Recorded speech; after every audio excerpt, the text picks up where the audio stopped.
Hello అండి, అందరికీ good morning. నేను మీ శ్రీనివాస్ని. ఈనాడు, ఆంధ్రజ్యోతి, సాక్షి, ఆంధ్రప్రభ 4 వార్తాపత్రికల్లో వచ్చిన వార్తలు, వాటిలో వాస్తవాలు, ఉద్దేశాలు అన్నీ కూడా మనం ఈ వీడియోలో ఉన్నట్టు డిస్కస్ చేద్దామండి. ప్రతిరోజు కూడా మన ఛానల్లో ఈ వీడియో ఖచ్చితంగా ఉంటుంది. సో కంటెంట్ చివరి వరకు చూడండి. ఖచ్చితంగా లైక్ చేయండి, షేర్ చేయండి, అండ్ కొత్త వాళ్ళు ఉంటే సబ్స్క్రైబ్ చేసుకోండి. ఇక ఒక ఇంపార్టెంట్ ఏంటంటే, నిన్న ఒక్కరోజే మన ఛానల్ మీద 250 మంది రిపోర్ట్ కొట్టారు. నిన్న ఒక్కరోజు కావాలని పనిగట్టుకొని ఉద్దేశపూర్వకంగా ఇంటెన్షనల్గా మన ఛానల్ రీచ్ తగ్గాలని, మన ఛానల్ వెనుకబడాలని, మన ఛానల్ క్లోజ్ అయిపోవాలని యూట్యూబ్ వాళ్ళకి కంప్లైంట్లు పెడుతున్నారు. అండ్ రిపోర్ట్లు కూడా పనిగట్టుకొని కూర్చొని కొడుతున్నారు. సో ఎవరు అనేది మీకు ఆల్రెడీ అర్థమయ్యే ఉంటుంది, ఎవరు అనేది. ఎందుకంటే మనకు వ్యతిరేకంగా చేస్తున్నారు. సో నేనైతే ఎవరిని శత్రువులుగా భావించడం లేదు. ఎవరు మన మీద ఎన్ని చేసుకున్నా పర్వాలా. మొన్న ఈ మధ్య బ్రహ్మానందం గారు ఇంటర్వ్యూ చూశాను. మన గురించి మన వెనక ఎన్ని మాట్లాడుకున్నారు అంటే మనం ముందున్నామనే కదా అర్థం. సో నేను ముందున్నాను కాబట్టి నన్ను వెనక్కి చాలామంది ప్రయత్నిస్తున్నారు. కానీ నా నమ్మకం మీ అందరూ నాకు తోడుంటారు, నన్ను మీరు ముందుకు తీసుకువెళ్తారనే నమ్మకం మాత్రం. అందుకే లైక్ చేయాలి ప్రతి ఒక్కరు. మీరు ఎంత లైక్ చేస్తే నిన్న కొట్టిన రిపోర్ట్స్ అంతగా వెనక్కి వెళ్ళిపోతాయి అన్నమాట. సో అందుకే లైక్ షేరు నేను రోజు అందుకే అడుగుతాను. నాకు నిన్న 250 మంది రిపోర్ట్ కొట్టమంటే షాక్ అనిపించింది. సరే, ఎవరు ఆలోచన వాళ్ళది, ఎవరు టార్గెట్ వాళ్ళైలే. సరే, అది పక్కన పెట్టేస్తే ఎమ్మెల్సీల ఎన్నికల్లో కూటమి విజయం సంపూర్ణం, పూర్తిగా సక్సెస్ఫుల్గా కూటమి గెలిచింది భారీ మెజార్టీలతో. కూటమి ఓట్ల సునామీ, 2 ఎమ్మెల్సీ స్థానాల్లో భారీ మెజారిటీ గెలుపు. ఆలపాటి రాజేంద్ర ప్రసాద్కు 82,320 ఓట్ల ఆధిక్యం. పేరాబొత్తుల రాజశేఖరానికి 77,461 ఓట్ల ఆధిక్యం.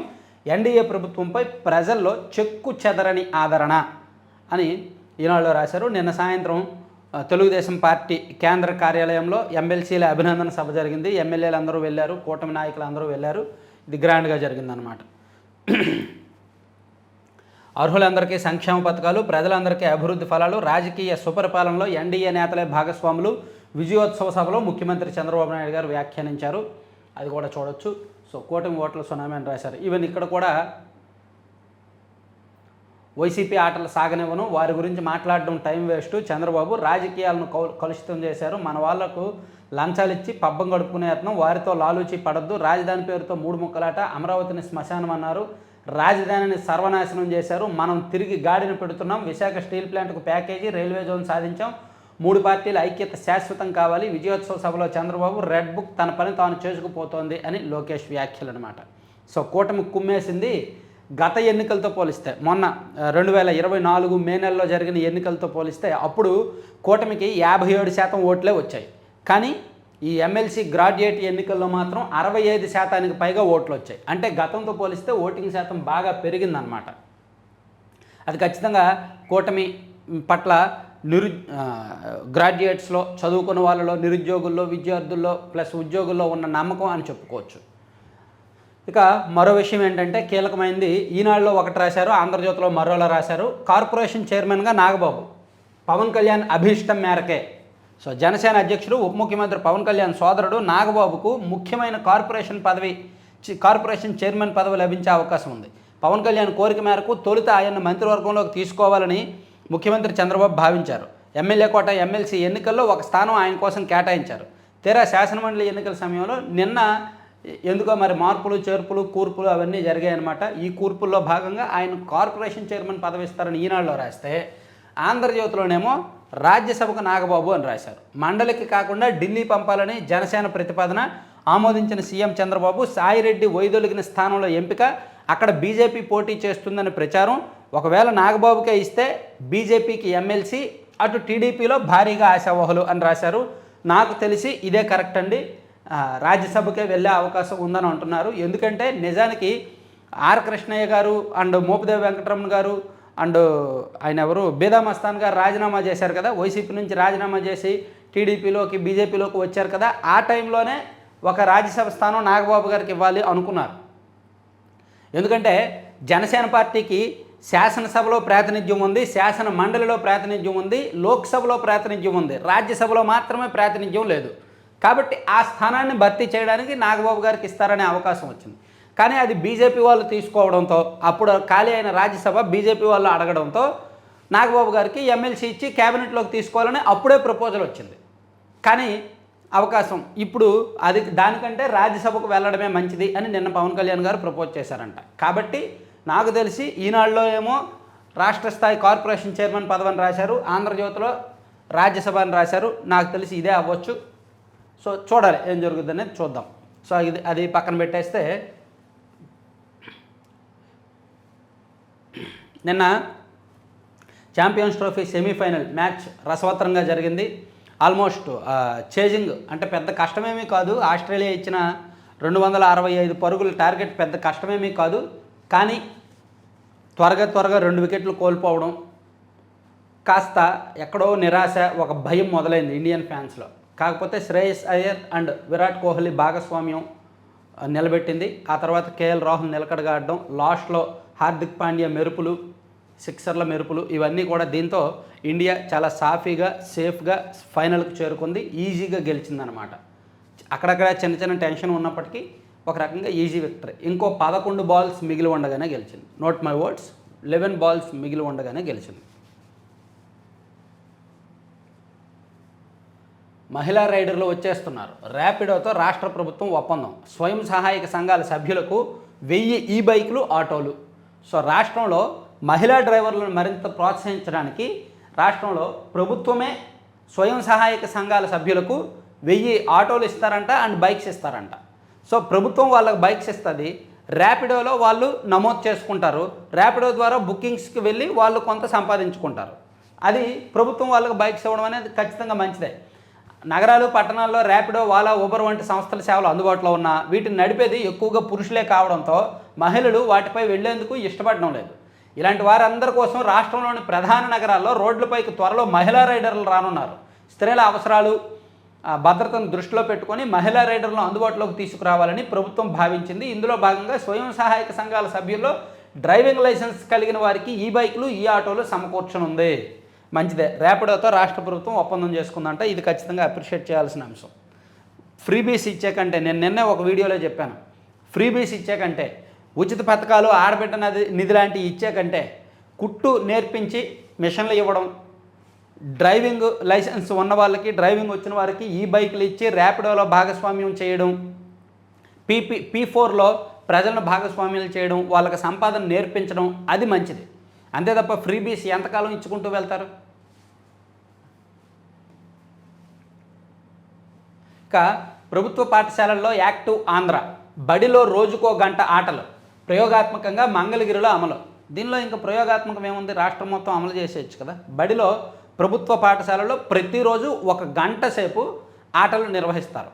అయితే ఇక్కడ సాధారణంగా ఆటల్లో నేను చదువుకున్నప్పటి నుంచి జరిగేది నాకు బాగా తెలిసింది ఏంటంటే, ఈవెన్ ఇప్పటికీ కూడా అదే జరగవచ్చు. పాఠశాలలో ఉంటాయి, స్పోర్ట్స్ పీరియడ్లు ఉంటాయి. వారంలో 2-3 స్పోర్ట్స్ పీరియడ్లు ఖచ్చితంగా మనకి అప్పట్లో మాకు ఉండేవి, ఇప్పుడు పిల్లలకి ఉన్నాయి. ఆ పీటీలో, పీఈటీలో ఏం చేస్తారంటే, మనం డ్రిల్ మాస్టర్ అంటాం కదా, వాళ్ళు అరే స్పోర్ట్స్ పీరియడ్ వచ్చింది మీరు ఆడుకోండి అని వదిలేస్తారు. సో వాళ్ళకు బాలో బ్యాటో ఏదో ఒకటి మీరు ఆడుకోండి అని వదిలేస్తారు. కానీ ఏ పీటీ కానీ, ఏ పీడీ కానీ, పీఈటీ కానీ ఎవరు కూడా దాదాపుగా 90% మంది ఆ గంట సేపు స్పోర్ట్స్ పీరియడ్ ఉంది, వీళ్ళకి పలానా స్పోర్ట్స్లో ఇంట్రెస్ట్ ఉంది, వీళ్ళకి అది నేర్పిద్దామని ఎవరూ శ్రద్ధ తీసుకోరు, ఎవరూ బాధ్యత తీసుకోరు 90% మంది. అదే బాధ్యత తీసుకుంటే అతి కొద్ది మంది మాత్రమే ఉన్నారు అలా బాధ్యత తీసుకునే వాళ్ళు. అలా ఆ డ్రిల్ మాస్టర్ల బాధ్యత తీసుకుంటే ప్రతి ప్రభుత్వ పాఠశాలలో కూడా మెరికల్ లాంటి విద్యార్థులు తయారవుతారు, ఆటల్లో రాణించే వాళ్ళు తయారవుతారు. రోజుకో గంట పెట్టక్కర్లా, వారానికి 3 పీరియడ్లు పెట్టినా చాలు. సో ఇక్కడ రోజుకో గంట పెట్టినా వాళ్ళు బాధ్యత తీసుకోవాలి.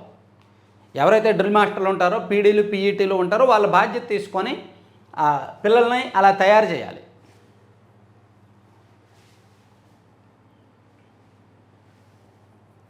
సో వడ్డించేవాడు మనోడైతే బంతి చివర కూర్చుని అన్నీ వస్తాయంటారు కదా. అలాగే అక్కడ పీడీకి, పీఈటీకి ఇంట్రెస్ట్ ఉంటే వారంలో 1 పీరియడ్ ఉన్నా చాలు. అవసరమైతే అదనంగా ఎవరికైనా పిల్లలకి ఇంట్రెస్ట్ ఉంటే ప్లస్ వీళ్ళకి కూడా ఇంట్రెస్ట్ ఉంటే అదనంగా 4:30 తర్వాత ఇంకొక అరగంట, గంట ప్రాక్టీస్ చేపిస్తారు.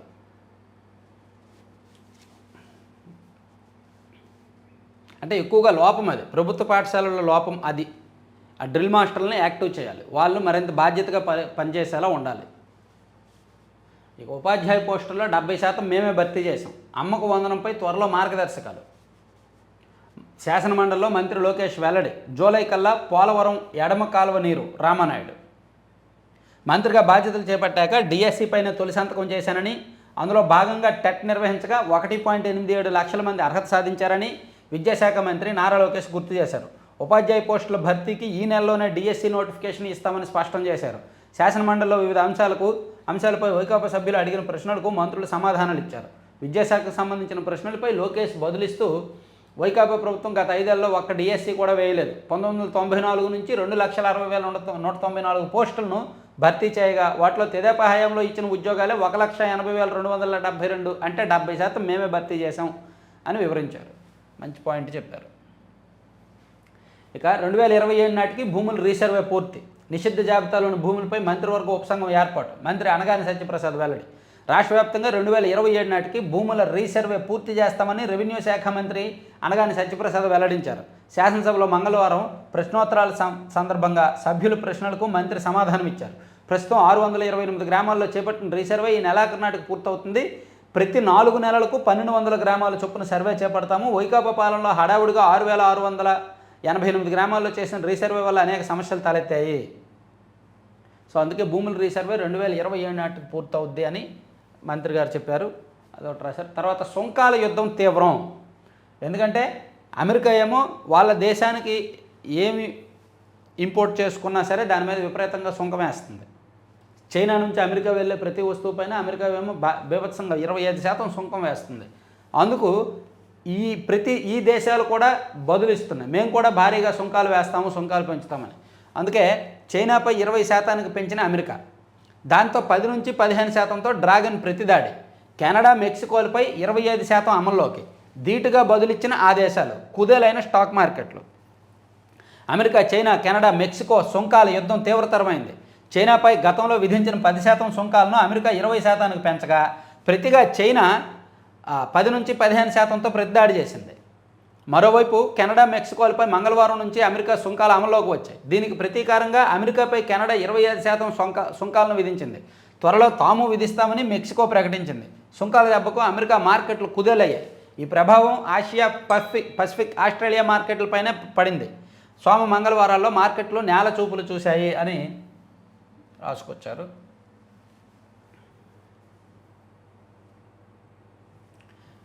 ఇంకా లోపల పేజీలకు వెళ్తే జంతువులను దయతో చూడండి. వన్తార కృషిని ప్రశంసించిన ప్రధాని.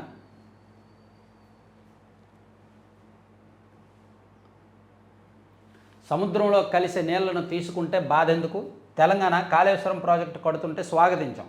గోదావరిపై ఎన్ని ప్రాజెక్టులోనే కట్టుకోండి, ఎన్ని నీళ్ళైనా తీసుకోండి. పోలవరం, బనకచెర్ల ప్రాజెక్టు పూర్తయితే 2 రాష్ట్రాలకు లాభం. అవసరమైతే తెలంగాణ కూడా 20-30 టీఎంసీలు వాడుకోవచ్చు. సీఎం చంద్రబాబు కీలక వ్యాఖ్యలు. సముద్రంలోకి వృధాగా పోయే గోదావరి జలాన్ని కరువు ప్రాంతానికి తీసుకువెళ్తామంటే ఎవరు బాధపడాల్సిన అవసరం లేదని ముఖ్యమంత్రి చంద్రబాబు పేర్కొన్నారు.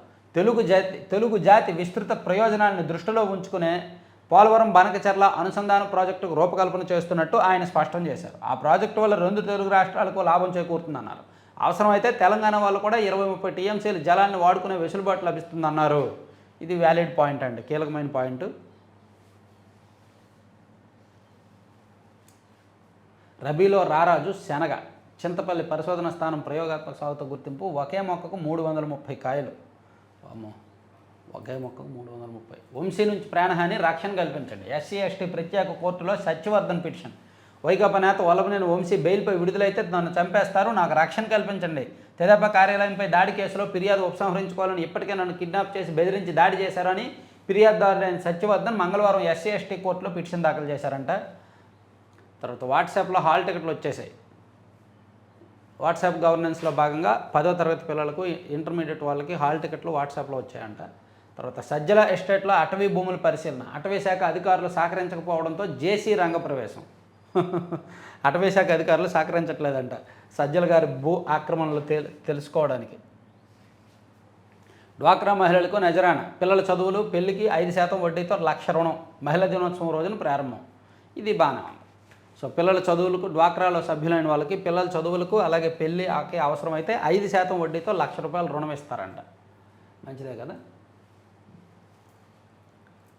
చిన్న తప్పు చెలగాటమాడే నిప్పు. 3 నెలలు 12 కేసులు 48 లక్షలు. కామెపల్లి తులసిబాబుకు సిఐడి చెల్లింపులు. అర్హత లేకున్నా లీగల్ అసిస్టెంట్గా నియామకం. ఒక్కో కేసు విచారణకు హాజరైనందుకు 4 లక్షలు. సిఐడి విభాగాధిపతిగా పివి సునీల్ కుమార్ అధికార దుర్వినియోగం. ఏసీబీ ప్రాథమిక విచారణలో వెలుగులోకి. చూసారా, కామెపల్లి తులసిబాబు ఆయన చదువుకున్నది బీటెక్, ఆ తర్వాత ఎల్ఎల్బి చేసి లాయర్గా అర్హత పొందాడు. లాయర్గా అర్హత పొందడానికి ముందే ఆయన్ను న్యాయ సలహాదారుగా నియమించుకొని ఒక్కొక్క కేసుకు 4 లక్షల చొప్పున చెల్లించారంట. అలా 3 నెలలు 12 కేసులు 48 లక్షల రూపాయలు ఇచ్చారంట. 3 నెలల్లో 48 లక్షలు ఆయనకి ఇచ్చారంట. ఇది ఏసీబీ ప్రాథమికంగా గుర్తించింది. ఒకే రోజు 48 లక్షల చెల్లింపు. ఏపీ బార్ కౌన్సిల్లో న్యాయవాదిగా నమోదు చేసుకున్న 3 నెలల తర్వాత అంటే 2022 ఫిబ్రవరి 19న ఒకే రోజు తులసిబాబుకు సిఐడి 48 లక్షలు చెల్లించిందంట. విశాఖలో దివ్యాంగుల క్రీడా కేంద్రం దేశంలో ఏర్పాటు కానున్న రెండోది. సీఎం చంద్రబాబు లేఖతో అంగీకారం. 200 కోట్ల కేంద్ర నిధులతో నిర్మాణం. మంచిది. అలిపిరి గాలిగోపురం సమీపంలో చిరుతల సంచారం. అలిపిరి నుంచి తిరుమలకు ఉన్న కాలినడక మార్గం మధ్యలో చిరుత సంచారం కలకలం సృష్టించింది. దీనికి సొల్యూషన్ ఒకటేనండి, ఆ కాలినడక మార్గంలో ఫెన్సింగ్ ఏర్పాటు చేయాలి. ఇప్పుడు కాలినడక మనం వెళ్తున్నప్పుడు ఇటు ఆ మెట్లు పైనుంచి ఇలా ఉంటుంది కదా, ఇటు ఫెన్సింగ్ ఏర్పాటు చేస్తే బెటర్. ఈ పులుల ఆనవాళ్ళు కనిపించే చోట ఆ సొల్యూషన్ బెటర్. మరి ఎందుకో అది వెయిట్ ఎక్కువనో ఎందుకో మరి ఆగుతున్నారు. సరే, ఇది ఈనాడు పక్కన పెడదాం, సాక్షికి వెళ్దాం. ఎందుకంటే మనందరి గుండె సాక్షి గురించి కొట్టుకుంటుంది కదా. సాక్షిలో పోస్టులు 27,000, దాచిని 11,000. ఒకవైపు నోటిఫికేషన్ లేదు, మరోవైపు దొంగ లెక్కలు. రాష్ట్రంలో టీచర్ పోస్టుల ఖాళీలు 27,409. వీళ్ళని దేంతో యాక్చువల్ నోటితోనే తిట్టాలి, కానీ నా నోటికి తిట్లు రావు, ఏం రావు కాబట్టి నేనేమన్నాను. 5 సంవత్సరాలు వైసీపీ అధికారంలో ఉంది, ఒక్క పోస్టు భర్తీ చేయలేదు. అప్పుడేమో ఉపాధ్యాయ పోస్టులు ఏమీ ఖాళీ లేవని చెప్పి శాసన మండలిలోనే అప్పుడున్న మంత్రులు ఒకవైపు ఫస్ట్ విద్యాశాఖ మంత్రిగా పనిచేసిన ఆయన ఎవరు ఆదిమూలపు సురేష్ గారు చెప్పారు, ఆ తర్వాత విద్యాశాఖ మంత్రిగా పనిచేసిన బొత్స సత్యనారాయణ గారు చెప్పారు అసలు ఉపాధ్యాయ ఖాళీలు భర్తీ చేయడానికి ఏమీ లేవు, ఇంకా మిగులు పోస్టులు ఉన్నాయని. ఇప్పుడేమో 27,000 పోస్టులు ఖాళీగా ఉన్నాయి, ఈ ప్రభుత్వం భర్తీ చేయట్లేదని ఏడుస్తున్నారు. 5 సంవత్సరాలు అధికారంలో ఉన్నారుగా, ఏం చేశారు అప్పుడు? ఎందుకని ఒక్క పోస్ట్ కూడా భర్తీ చేయాలా అని అడగాలి. రాష్ట్ర ప్రజలు సాక్షిని చదివి ఎందుకంటే సాక్షి చదివే కొద్దీ రాష్ట్ర ప్రజలకి వైసీపీ పట్ల అసహ్యం పుడుతుంది, వైఎస్ఆర్ కాంగ్రెస్ పార్టీ పట్ల ఇంకా వ్యతిరేక భావన పెరుగుద్ది సాక్షి చదివే కొద్దీ. అందుకే డైలీ చదవాలి ఇటువంటి పత్రిక.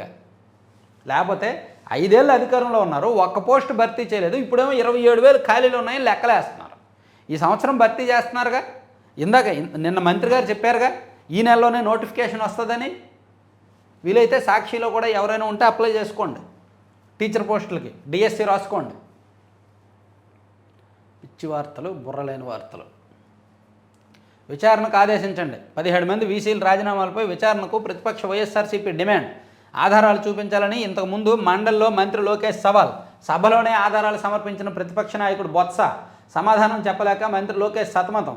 రాజీనామా పత్రాల్లో ఎక్కడా బెదిరించినట్లు లేదన్న లోకేష్. ప్రతిపక్ష సభ్యుల ఆరోపణలపై ప్రివిలేజ్ మోషన్ను స్వీకరించాలని అభ్యర్థన. విచారణకు విపక్షం పట్టుబట్టడంతో వ్యక్తిగత విమర్శలకు దిగిన లోకేష్. సభలో లేని మాజీ సీఎం జగన్పై అనుచిత వ్యాఖ్యలు. వైఎస్ఆర్సీపీ హయాంలోనూ వీసీలు రాజీనామాలు చేశారంటూ వక్రభాష్యం. 2019 జూలై 15 కోర్టు ఆదేశాలతో వీసీలు రాజీనామాలు చేశారన్న ప్రతిపక్ష సభ్యులు. వైఎస్ఆర్సీపీ సభ్యుల నిరసనల మధ్య సభను వాయిదా వేసిన చైర్మన్. సో వీసీల యూనివర్సిటీలకు సంబంధించి వైస్ ఛాన్సలర్ల రాజీనామాల మీద శాసన మండలిలో నిన్న దుమారం చెలరేగింది. బొత్స సత్యనారాయణ గారు అండ్ కొంతమంది వైసీపీ సభ్యులు గట్టిగా పట్టుబట్టారు దాని మీద చర్చించాలని, బెదిరించి రాజీనామా చేయించారు అని. అందులో నేనేం చెప్తానంటే, బెదిరించకపోయినా వాళ్ళు వైసీపీ కార్యకర్తలు కాబట్టి, వైఎస్ఆర్ కాంగ్రెస్ పార్టీ సేవలో తరించారు కాబట్టి, ఒక పార్టీ కార్యకర్తలు ఒక పార్టీ నాయకులు ఆ స్థానాలకు పనికిరారు కాబట్టి వాళ్ళని ఎలాగైనా తీసేయచ్చు. బెదిరించో భయపెట్టో ఏదో ఒకటి చేసి తొలగించాలి. అది విద్యార్థులకు మంచిది, యూనివర్సిటీలకు మంచిది. అది చట్టమా న్యాయమా, చట్ట ఉల్లంఘన న్యాయ ఉల్లంఘన అదంతా కూడా మనకు అనవసరం. ఎందుకంటే గతంలో పనిచేసిన వీసీలు వైసీపీ కార్యకర్తలు ప్యూర్లీ. ఆ యూనివర్సిటీల్లో వైసీపీ జెండాలు కట్టారు, ఆ పిల్లల చేత వైసీపీ కోసం ప్రచారం చేయించారు. కావాలంటే ఆంధ్ర యూనివర్సిటీలో 2019 నుంచి 24 మధ్య చదివిన విద్యార్థులను అడగండి. ఈవెన్ అన్ని యూనివర్సిటీల్లో అదే పరిస్థితులే. ఇక మా దగ్గర మంత్రదండం లేదు, అయినా చంద్రబాబును గుడ్డిగా నమ్మితే చాలు రాష్ట్రం మారిపోతుంది. వచ్చే ఆదాయం జీతాలు అప్పులకి వడ్డీలకే సరిపోవడం లేదు. రాష్ట్ర జీఎస్డీపీ పెరిగితేనే కొత్త అప్పులు పడతాయి. ఆదాయం సహకరించకపోయినా సూపర్ 6 హామీల అమలు నెరవేరుస్తున్నాం. శాసనసభలో ఆర్థిక మంత్రి పయ్యావుల కేశవ్ ఈయన చెప్పింది ఇలా రాశారు, వక్ర భాషణంతో రాశారనమాట. సో యాక్చువల్లీ ఆయన చెప్పారు, ఏం చెప్పారు అనేది ఇదిగోండి ఇక్కడ ఉంది. మంత్రదండం లేదు, బ్రాండ్ ఉంది. అందుకే ఒక్కొక్కటి చక్కబెడుతున్నాం. 140 కార్పొరేషన్లకు చెల్లించే వడ్డీలు తగ్గేలా మంత్రాంగం, అప్పులపై 2 ఏళ్ల మారిటోరియంకు అడుగులు, చంద్రబాబు ఇమేజీతో ముందుకు వస్తున్న బ్యాంకులు, బడ్జెట్పై చర్చకు ఆర్థిక మంత్రి పయ్యావుల కేశవ్ సమాధానం, ఆర్థిక వ్యవస్థను చక్కబెడుతున్న తీరుపై ప్రజెంటేషన్. సో నిన్న అసెంబ్లీ సెషన్స్లో మొత్తం మీద 2014 నాటికి రాష్ట్రం విభజించే నాటికి రాష్ట్రానికి ఎంత అప్పు ఉంది, ఎంత వడ్డీలు కడుతున్నారు, ఇప్పుడు యాజ్ ఆఫ్ నౌ ఎంత అప్పు ఉంది, ఇదంతా కూడా ఓవరాల్గా చెప్పారనమాట పయ్యావుల కేశవ్ గారు. సో ఆర్థిక పరిస్థితి ఎలా ఉంది, దానికి సమస్యలు ఏంటి, దాని సొల్యూషన్స్ ఏంటి, ఇవన్నీ కూడా నిన్న చెప్పుకొచ్చారు. ఈ క్రమంలోనే మన దగ్గర ఏమీ డబ్బులు పుట్టించడానికి మంత్రదండం లేదు, కానీ చంద్రబాబు గారు అనే ఒక బ్రాండ్ ఇమేజ్ ఉంది. ఆ ఇమేజ్ వల్లనే మనకు అప్పులు పడుతున్నాయి, బ్యాంకులు ముందుకు వస్తున్నాయి అని చెప్పారనమాట. ఇక ఎమ్మెల్సీ ఎన్నికల్లో ఆలపాటి, పేరాబత్తుల, గాదె గెలుపు, కృష్ణా గుంటూరు పట్టభద్రుల నియోజకవర్గం నుంచి ఆలపాటి రాజా విజయం, ఉభయ గోదావరి, ఇదంతా చెప్పుకున్న దగ్గర నిర్ణయం ఇంకెప్పుడు. ఎమ్మెల్యేల ఫిరాయింపుల కేసులో సుప్రీంకోర్టు అసహనం, స్పీకర్ కార్యాలయం ఆపరేషన్ సక్సెస్, పేషెంట్ డెడ్ తరహాలో వ్యవహరించడం సులువు కాదు, చట్టసభల గడువు ముగిసే వరకు నిర్ణయం తీసుకోకపోతే ఎలా, ఇలాగైతే ప్రజాస్వామ్యానికి అర్థం ఏముంటుంది, తగిన సమయం అంటే అసెంబ్లీ కాలం ముగిసేంత వరకు అంటూ ప్రశ్నలు. తెలంగాణలో పార్టీ ఫిరాయించిన ఎమ్మెల్యేల మీద చర్యలు తీసుకోవాలని హైకోర్టులో పిటిషన్ దాఖలైన నేపథ్యంలో కోర్టు ఈ వ్యాఖ్యలు చేసింది. ఇంకా ఎప్పుడు మీరు నిర్ణయం తీసుకుంటారని స్పీకర్ని ఉద్దేశించి అడిగింది. కూటమి శ్రేణులకే పనులు చేయాలి, వైఎస్ఆర్సీపీ నేతలను దగ్గరకు రానివద్దు, పునరుద్ఘాటించిన CM Chandrababu. TDP, Janasena, BJP సమష్టిగా ముందుకెళ్ళాలి, అలాగైతే రాష్ట్రంలో మరో పార్టీ అవకాశం రాదు. తెలంగాణలో వర్షం నీటిని నిలుపుకోలేక విజయవాడ మునక అని చంద్రబాబు గారు చెప్పిన మాటల్లో వీళ్ళకి కావాల్సిన పాయింట్లు వీళ్ళు రాసుకున్నారు. కూటమి శ్రేణులకే పనులు చేయాలి, వైసీపీ వాళ్ళతో ఇంటర్నల్గా కూడా ఫ్రెండ్షిప్ చేయొద్దు, వైసీపీ నాయకులకి ఏమీ పనులు చేయొద్దు అని మరోసారి నిన్న చంద్రబాబు గారు చెప్పారు. ఇక వంతారాలో మోదీ జీవకారుణ్యం అని ఒకటి రాశారు. గుజరాత్లోని రిలయన్స్ రిఫైనరీ కాంప్లెక్స్లో జంతు సంరక్షణ పునరావాస కేంద్రాన్ని ప్రారంభించిన నరేంద్ర మోదీ. గొంతెండుతోంది, గుక్కడి నీళ్ళు ఇవ్వండి.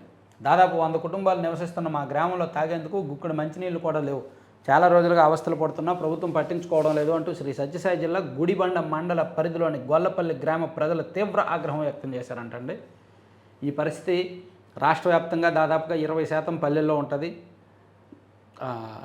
నీళ్లు లేక 3-4 రోజులకు ఒకసారి ట్యాంకర్ వస్తే ఆ ట్యాంకర్కి పక్కనే వందలాది మంది నీళ్ళ కోసం ఎదురు చూసి చాలా చోట్ల ఉంటుంది ఈ పరిస్థితి.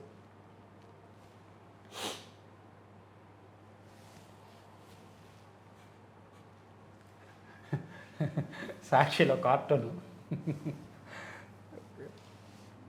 కొత్త జంట త్వరగా పిల్లల్ని కనాలి, లేదంటే జనాభా తగ్గిపోయే ప్రమాదం ఉంది, తమిళనాడు సీఎం స్టాలిన్.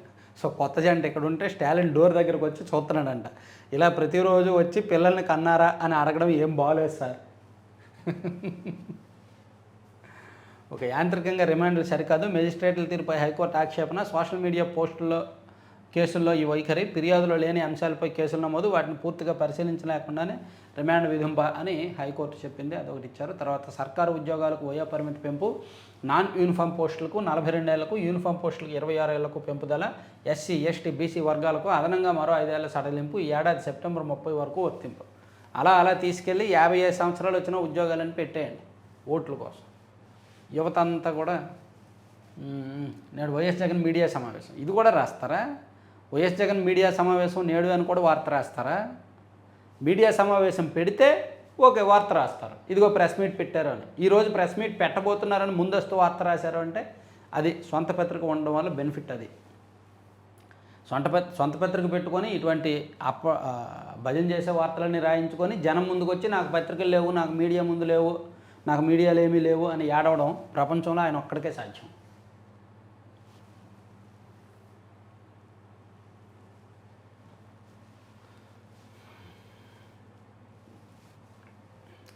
ఉక్రెయిన్కు సాయం బంద్, ఉక్రెయిన్కు సైనిక సాయాన్ని తాత్కాలికంగా నిలిపివేస్తూ అమెరికా అధ్యక్షుడు ట్రంప్ షాక్ నిర్ణయం తీసుకున్నారు. అమెరికాపై టారిఫ్ యుద్ధం. కెనడా, మెక్సికో ఉత్పత్తులపై 20% చొప్పున, చైనా ఉత్పత్తులపై 10% సుంకాలు విధిస్తున్నామన్న ట్రంప్ ప్రకటనతో ఆయా దేశాలు ప్రతీకార సుంకాలకు సై అన్నాయి. ఇందాక ఈనాడులో చదువుకున్నాం. సో ఇవన్నీ సాక్షి అంశాలన్నమాట. ఆంధ్రజ్యోతిలో చూస్తే దొరికిన దొంగలు, ఉపగ్రహ చిత్రాల సాక్షిగా బయటపడ్డ ఇసుక దోపిడీ. సో 2021 నాటి ఫోటోలు, ఉపగ్రహ చిత్రాలు బయటకు వచ్చాయండి.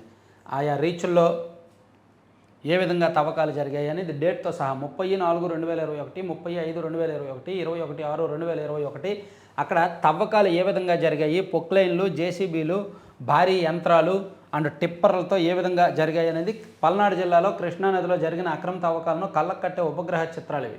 ఇందులో పసుపు గీతల మధ్య ఉన్నది అధికారిక రీచ్, ఆకుపచ్చ రంగు గీతల మధ్య ఉన్నది అక్రమంగా తవ్వకాలు జరిగిన ప్రాంతం. భారీ యంత్రాలతో ఇసుక తవ్వుతున్న దృశ్యాలు ఉపగ్రహం కంటికి చిక్కాయి.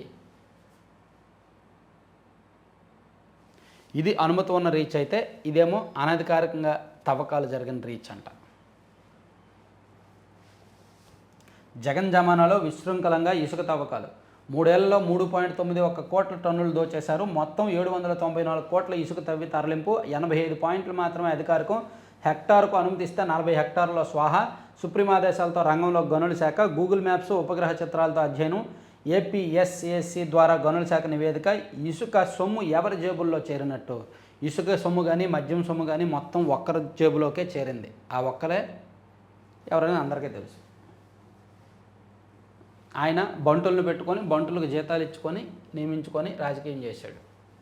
ఇసుక నుంచి, మద్యం నుంచి రకరకాల మార్గాల్లో డబ్బులు సంపాదించి, ఆ డబ్బులతో పార్టీలో వాళ్ళందరికీ బంటులు నియమించుకొని, వాళ్ళందరికీ జీతాలు ఇచ్చి వాళ్ళ చేత మాట్లాడించారనమాట. అదే రాజకీయం, వైసీపీ రాజకీయం. పిల్లల కిట్లలోనూ కొట్టేశారు. నాటి వైసీపీ ప్రభుత్వ అడ్డగోలు దోపిడీ. కమిషన్ల కోసం అదనపు ధరల కాంట్రాక్టులు. గత ఏడాదితో పోలిస్తే ఇప్పుడు 64 కోట్ల ఆదా. ప్రభుత్వంపై తగ్గిన భారం 9.44%. ఈ లెక్కన గత 5 ఏళ్లలో 300 కోట్ల దోపిడీ. బూట్లు, బెల్ట్లు, బ్యాగులు అన్నీ ఎక్కువ రేట్లకే. ఒక్క నోట్ పుస్తకాల్లోనే 36.5% వ్యత్యాసం. సో జగనన్న కిట్లు, జగనన్న విద్యా కానుకని గత 5 ఏళ్ళు ఇచ్చారు కదా, దానిలో భారీగా ధరలు చెల్లించారు. ఎందుకంటే వాళ్ళకు అనుకూలమైన వ్యక్తికి ఎవరికో కాంట్రాక్ట్ ఇవ్వడం, 10 రూపాయలు ఇవ్వాల్సిన దానికి 15 రూపాయలు ఇవ్వడం, ఆ 5 రూపాయలు దొడ్డిదారిని మళ్ళీ జేబులో వేసుకోవడం, అది జరిగింది గత 5 ఏళ్లలో కూడా. సుంకాల యుద్ధం, అమెరికా ఉత్పత్తులపై ఓకే. పీటీ వారెంట్పై కర్నూలుకు పోసాని. ఆదోనిలో గత నవంబర్ 14 కేసు నమోదు. జనసేన పట్టణ అధ్యక్షుడు రేణువర్మ ఫిర్యాదు. గుంటూరు జిల్లా జైలు నుంచి తరలింపు. పాపం ఆయన రాష్ట్రం మొత్తం తిప్పేస్తున్నారు. ఉచితంగా రాష్ట్ర సంచారం జరిగిపోతుంది పోసాని కృష్ణమురళి గారికి. అనుమానం వస్తే చాలు ఆన్లైన్ అంతా జల్లెడ. ఐటీ అధికారులు విస్తృత అధికారాలు. సోషల్ ట్రేడింగ్, ఇన్వెస్ట్మెంట్, ఈమెయిల్, ఏ ఖాతానైనా తనిఖీ చేసేందుకు పవర్. కొత్త ఐటీ బిల్లులో ఈ మేరకు నిబంధనలు. పార్లమెంట్ ఆమోదిస్తే వచ్చే ఏడాది అమలు. వామ్మో, అనుమానం వస్తే, ఎవరి మీదైనా అనుమానం వస్తే మొత్తం వాళ్ళకి సంబంధించి అన్ని ఖాతాలు తనిఖీ చేస్తారంట. ఓకే. ప్రముఖ గాయని కల్పన ఆత్మహత్యాయత్నం. కల్పన ఏమైంది? మంచి సింగరు నిద్రమాత్రలు మింగి అపస్మారక స్థితిలోకి. 2 రోజులుగా తలుపులు తెరవకపోవడంతో భర్తకు సమాచారం ఇచ్చిన సెక్యూరిటీ. ఆయన ఫోన్తో రంగంలో పోలీసులు. ఆసుపత్రికి తరలింపు. వెంటిలేటర్పై చికిత్స. వయోపరిమితి 42 ఏళ్ళు. ఇవన్నీ ఆంధ్రజ్యోతి. నెక్స్ట్ పేజీకి వెళ్దాం. 2వ పేజీ సింహాలతో సయ్యాట. ఆయన ఫోటోలు తీసుకోవడం, వీళ్ళందరూ దేశంలో ఉన్న అన్ని పత్రికలు ఫోటోలు వేయడం. పెట్టి పుట్టాలండి మీలాగా ఉండాలంటే.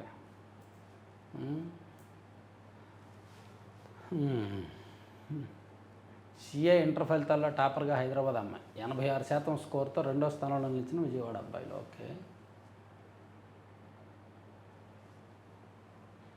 రూ. 27 అదనంగా వసూలు చేస్తే 27 లక్షల ఫైన్. హైదరాబాద్లోని హోటల్కు కాకినాడ వినియోగదారుల కమిషన్ షాక్. కాకినాడ రూరల్ మండలం గంగనాథపల్లికి చెందిన నున్న కుసుమ కళ్యాణ్ 2023 డిసెంబర్ 8న హైదరాబాద్లోని హోటల్ తులిప్స్ గ్రాండ్లో బిర్యానీ, డ్రింకులు, 3 మినరల్ వాటర్ బాటిల్స్కు 3,083 చెల్లించుకున్నారు. హోటల్ యాజమాన్యం 20 ఎంఆర్పి గల మంచినీళ్ళ సెస 29 వసూలు చేసింది. 3 బాటిళ్లకు కలిపి 27 వసూలు చేసింది. 27 రూపాయలు ఎక్కువ వసూలు చేసింది. దీన్ని గుర్తించిన కళ్యాణ్ హోటల్ యాజమాన్యాన్ని ప్రశ్నించారు. వారి నుంచి సమాధానం రాలేదు. దీంతో కాకినాడ వినియోగదారుల కమిషన్ను ఆశ్రయించాడు.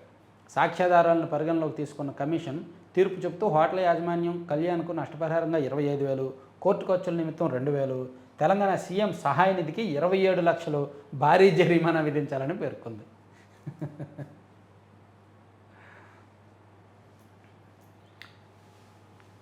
ప్రశ్నించడం నేర్చుకోవాలి, ప్రశ్నిస్తే అది లాభం. అది ఫైనల్లోకి భారత్, తర్వాత కూటమి హవా. నిరుద్యోగులకు శుభవార్త, ప్రభుత్వ ఉద్యోగాలకు వయో పరిమితి పెంపు, యూనిఫామ్ సర్వీసెస్కు 2 ఏళ్ళు, నాన్ యూనిఫామ్స్ ఉద్యోగాలకు భారీగా 8 ఏళ్ళు పెంపు. ఉద్యోగాలకు వయస్సు పెంపు అనేది, వయో పరిమితి పెంపు అనేది మిశ్రమంగా ఉంటుంది. ఎవరిష్టం వాళ్ళది, ఎవరి ఒపీనియన్ వాళ్ళది. కాకపోతే రిటైర్మెంట్ ఏజ్ పెంచుతున్నారు. రిటైర్మెంట్ ఏజ్ కూడా 65, 60, 58, 60 చేశారు, 65, 62 చేశారు. ఇక్కడ ఇది కూడా ఉద్యోగంలో తీసుకోవడం కూడా వయో పరిమితి పెంచుతున్నారు. తప్పు చేసిన వారు తప్పించుకోలేరు. రెడ్ బుక్ పని ప్రారంభమైంది. ఈవీఎం అయినా బ్యాలెట్ అయినా కూటమిదే గెలుపు. 9 నెలల్లో అధికారం, 9 నెలల్లో సంక్షేమం, అభివృద్ధి టీడీపీకే సాధ్యం. గ్రాడ్యుయేట్స్ ఎమ్మెల్సీ ఎన్నికల్లో అభ్యర్థిని నిలిపే దమ్ము, ధైర్యం కూడా వైసీపీకి లేవు. ఎమ్మెల్సీ విజయోత్సవ సంబరాల్లో మంత్రి నారా లోకేష్. ఇది మరో చరిత్ర. ఇంతటి మెజారిటీ నేను ఎప్పుడూ చూడలేదు. కలిసి పనిచేస్తే ఇలాంటి అనూహ్య ఫలితాలే వస్తాయి. కూటమి బంధం శాశ్వతంగా ఉండాలి. వైసీపీతో కొందరు లాలూచి ఆ పార్టీ నేతలను కూటమి నేతలు దగ్గరికి రానివద్దని ఇచ్చారు. తర్వాత ఔరా గ్రాడ్యుయేట్ల ఇన్ని చలన ఓట్ల. ఏపీ తెలంగాణలో 10% పైగా చలన ఓట్లు. ఏపీలో 46,698, తెలంగాణలో 27,671 చలన ఓట్లు. సోషల్ మీడియాలో నెటిజన్ల ఫైర్. గ్రాడ్యుయేట్లు అంటే చదువుకున్న వాళ్ళు, జ్ఞానం ఉన్నవాళ్ళు కదా, వాళ్ళు కూడా చలన ఓట్లు వేశారంట. చాలా ఓట్లు చెల్లలేదు. అది ఖచ్చితంగా పరువు తక్కువే కదండి. అన్నీ తెలిసిన వాళ్ళు, డిగ్రీ చదువుకున్న వాళ్ళు, గ్రాడ్యుయేట్లు కూడా చలన ఓట్లు ఎట్లా వేస్తారు. భారీగా జీఎస్టీ ఆదాయం గతేడాదితో పోలిస్తే 3.79% పెరుగుదల, మంచిది. ట్రేడ్ వార్ షూరు. సరే, ఇవన్నీ ఆంధ్రప్రభ వార్తలు. ఇక ఈనాడులో లోపల పేజీల్లో నేషనల్ అంశాలు, ఇంటర్నేషనల్ అంశాలు చూసుకుంటే, బెర్లిన్లో మంత్రి దుర్గేష్ పర్యటన. 48 ఏళ్ల తర్వాత లేమల్లిలో గుడారాల పండుగ. పల్నాడు జిల్లా అమరావతి మండలం లేమల్లి గ్రామంలో 48 ఏళ్ల తర్వాత గుడారాల పండుగ నిర్వహిస్తున్నారంట. నెయ్యిలో ఏం కల్తీ చేశారు? కస్టడీలో 2 నిందితులకు పోలీసులు ప్రశ్నలు. కస్టడీలో ఉన్న నిందితులకు అసలు నెయ్యిలో మీరు ఏం కలిపారు, ఏం కల్తీ చేశారని చెప్పి అడుగుతున్నారు. వాళ్ళు ఏం చెప్తారు? మేమేం కలపలేదు, మాకేం తెలియదని అంటారు. లాజిస్టిక్స్ హబ్గా రాష్ట్రాన్ని తీర్చిదిద్దాం, అందుకు అనుగుణంగా మారిటైమ్ పాలసీని ప్రభుత్వం తెచ్చింది. లాజిస్టిక్ వ్యయాన్ని నియంత్రించే చర్యలు. మారిటైమ్ లాజిస్టిక్స్పై భాగస్వామ్య పక్షాలతో సమావేశం. పాల్గొన్న మంత్రి బీసీ జనార్దన్ రెడ్డి.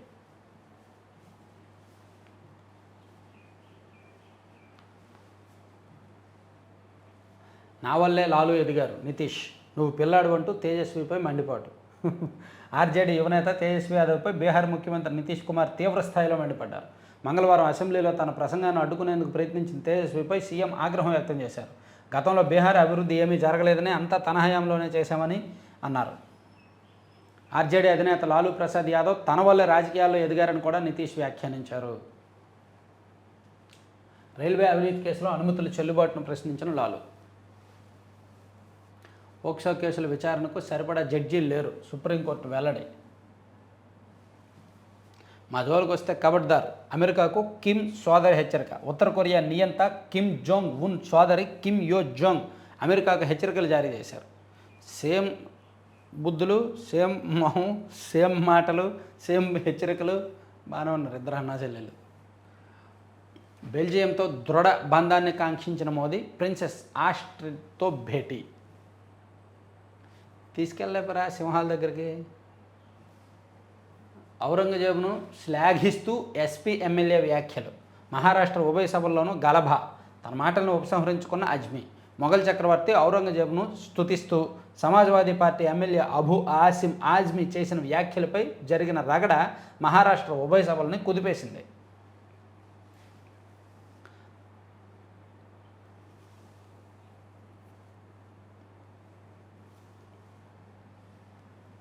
సమాచార భద్రత పేరుతో కేంద్రం ఆర్టీఐని బలహీనపరుస్తోంది. అది కరెక్టే. ఇప్పుడు చాలామందికి ఆర్టీఐ చట్టం గురించి తెలియదు. కాంగ్రెస్ పార్టీ యూపీఏ హయాంలో వచ్చిన ఒక గొప్ప చట్టం, సమాచార హక్కు చట్టం. 2014లో బీజేపీ అధికారంలోకి వచ్చాక నెమ్మదిగా దాన్ని నిర్వీర్యం చేస్తున్నారు. చాలామంది ఆ చట్టాన్ని కూడా మర్చిపోయి ఉంటారు.